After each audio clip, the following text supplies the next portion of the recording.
जो पकड़ा गया वो चोर है, जो बच गया वो सियाना है। बच गए से कहने का मतलब है कि जो पेपर बेरोजगारों ने, छात्रों ने दिए हैं और वो पेपर आउट होते हुए नहीं पकड़ा गया है, वो सियाने हैं। वैसे तो सारे ही सियाने हैं पेपर आउट होने के मामले में, क्योंकि अब तक कोई नहीं पकड़ा गया है। मुख्यमंत्री अशोक गहलोत किसी फ्लैगशिप अपनी योजना की तरह रिकॉर्ड बना रहे हैं। अब तक 9 पेपर हमारे राजकाज में आउट हो चुके हैं। सरकार के चेहरे पर सिकन नहीं है। सिकन नहीं है इसलिए कह रहा हूं कि किस आराम तलबी के साथ मुख्यमंत्री अशोक गहलोत बता रहे थे कि हमने कार्रवाई तो कर दिया।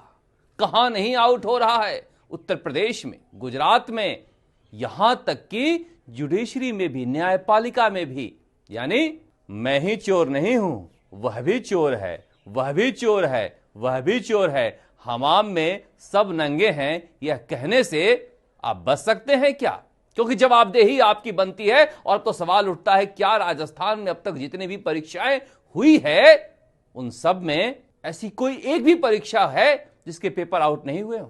21 तारीख से सांचौर में चलने वाली बस उदयपुर मंडार रास्ते पर चल रही है, तो क्या जेके का ही पेपर आउट हुआ है या सारे पेपर आउट हुए हैं? क्या छुपाने की कोशिश की जा रही है? क्या दबाने की कोशिश की जा रही है? स्थानीय पुलिस के भंडाफोड़ के बाद राजस्थान सरकार सकते में है कि काश ये भंडाफोड़ नहीं हो पाता। क्योंकि जब उदयपुर पुलिस कह रही है एक अखबार के अनुसार कि आरपीएससी यानी राजस्थान लोक सेवा आयोग को पता था कि हमारा पेपर आउट हो चुका है, तो संदेह उत्पन्न होता है आरपीएससी पर। और आरपीएससी पर संदेह क्यों उत्पन्न हो? आरपीएससी तो अब ऐसा लगता है कि अपना भाग्य मान चुकी है कि हमारे पेपर जो हम सेट कर रहे हैं वो चोरों के पास जाएंगे। और राजस्थान के बेरोजगार भी अपना ये भाग्य मान चुके हैं कि क्या पता कोई लक हो तो पास हो जाएं, वरना खून पसीने का कोई मतलब नहीं है। अब बताइए, 2 दिन हो गए इनको पकड़े गए, पता नहीं चल पा रहा है आरपीएससी से पेपर कैसे बाहर आया था। ठीक वैसे ही जैसे आज तक पता नहीं चला कि रीट मामले में शिक्षा संकुल से पेपर कैसे बाहर आया था। जो पकड़े गए थे वो सारे बाहर छूट गए हैं। यह लोग भी छूट जाएंगे क्योंकि बेरोजगार अगली परीक्षा की तैयारियों में लग जाएंगे। रोती हुई महिलाएं, रोते हुए बच्चे, गरीब घर के आंखों में आंसू लिए कह रहे थे रीट देने गए तो भी पेपर आउट हो गया।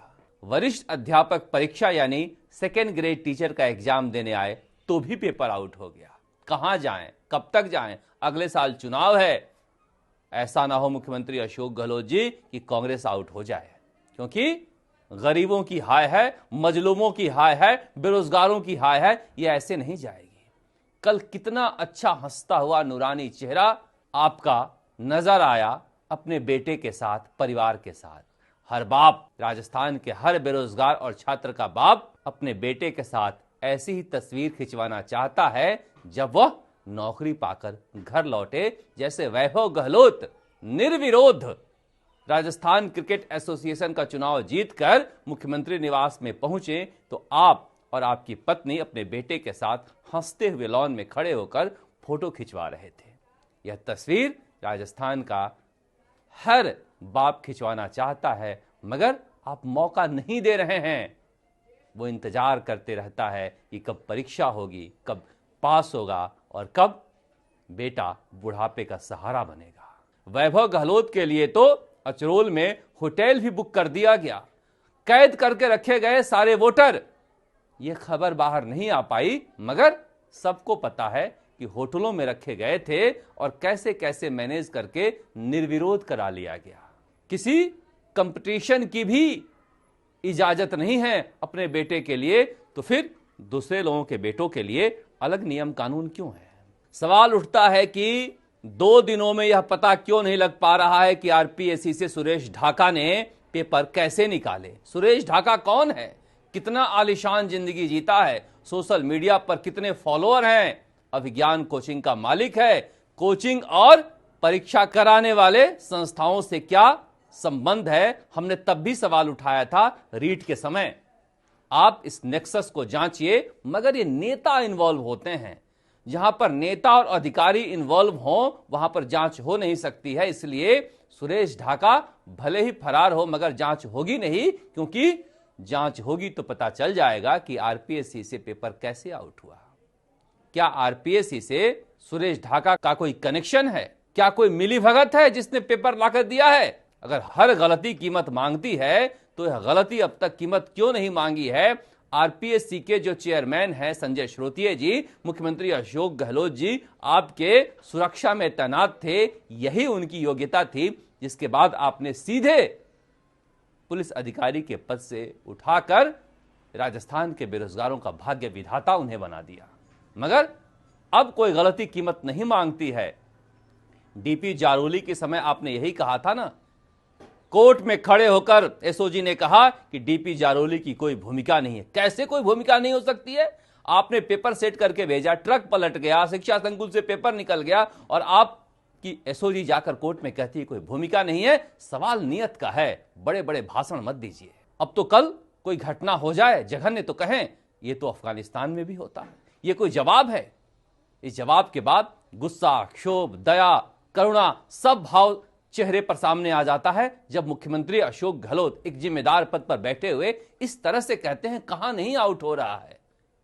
यह कहकर अपनी जवाबदेही से बच नहीं सकते हैं। सिर्फ कानून बना देने से समस्या का हल नहीं होने वाला है, क्योंकि आपने तो यह भी रिकॉर्ड बनाया है कि राजस्थान देश में पहला राज्य है जहां पर मास्क लगाने का कानून है और उसके बाद आपने ही फॉलो नहीं किया था। इसलिए कानून मत बताइए, कानून कैसे लागू होगा यह बताइए। अब विकास जो एनएसयूआई का नेता बताया जा रहा है उसके साथ राहुल गांधी के साथ तस्वीर, अशोक गहलोत के साथ तस्वीर, सचिन पायलट के साथ तस्वीरें हो सकती है किसी के साथ, यह मैं मानता हूं।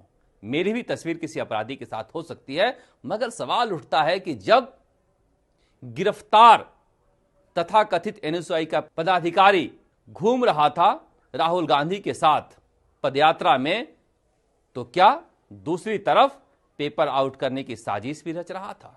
किस तरह से बस जो है आदिवासी इलाके में घूम रही है 21 तारीख से, अगर कल का ही पेपर आउट हुआ है तो फिर 21 दिसंबर से बस क्यों घूम रही है?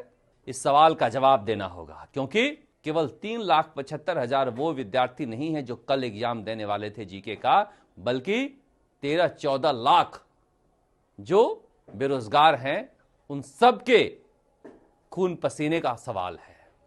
इसलिए इस मामले में छुपाने की कोशिश नहीं होनी चाहिए।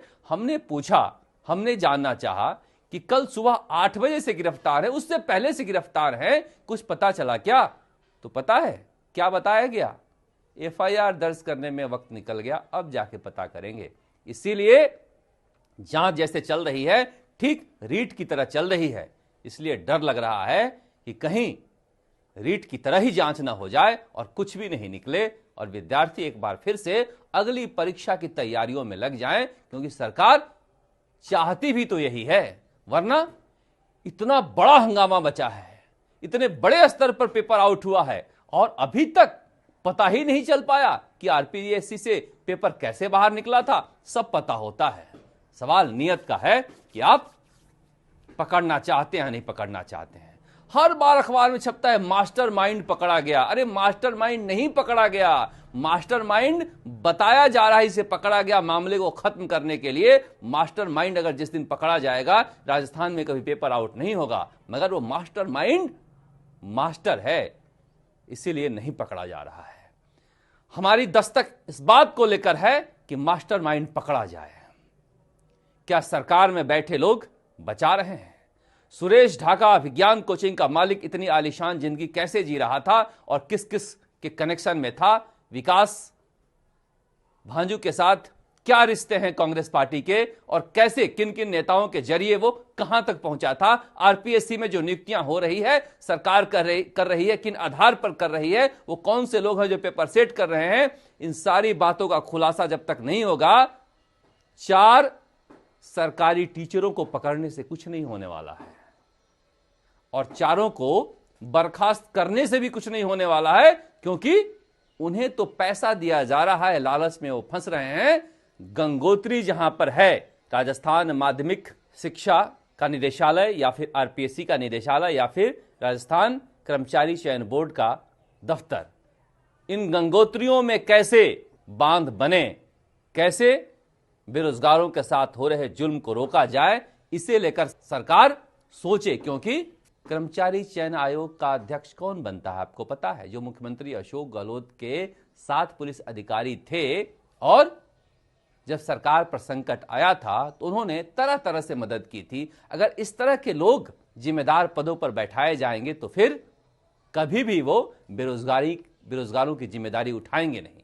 इसीलिए हमारी कोशिश है कि हम इस मसले को उठा रहे हैं कि केवल सुरेश बिश्नोई और सुरेश ढाका या फिर उन 46 अभ्यर्थियों को डिबार करके इस मामले को खत्म नहीं किया जा सकता है। हमें रोकना होगा उस जगह से जहां से लीकेज है। क्या रोकेंगे? पूरे सरकार में लीकेज है। जब विधायक और मंत्री अधिकारी लगा रहे हैं तो फिर इस लीकेज को कैसे रोकेंगे? इस लीकेज को रोकने का समाधान सिर्फ जनता के पास है। और मुझे लगता है कि अगर इस बार जनता इस लीकेज को रोक दी तो फिर कांग्रेस के लिए राजस्थान में कोई भविष्य बहुत ज्यादा उज्जवल भी नहीं है। इसीलिए वक्त तो नहीं है, मगर फिर भी वक्त रहते संभल जाए, इसी में भलाई है। वरना राजस्थान की जनता चुन चुनकर अपने आंसुओं का बदला ले सकती है। नमस्कार, जयपुर से शरद कुमार, आप देखते रहे राजस्थान तक।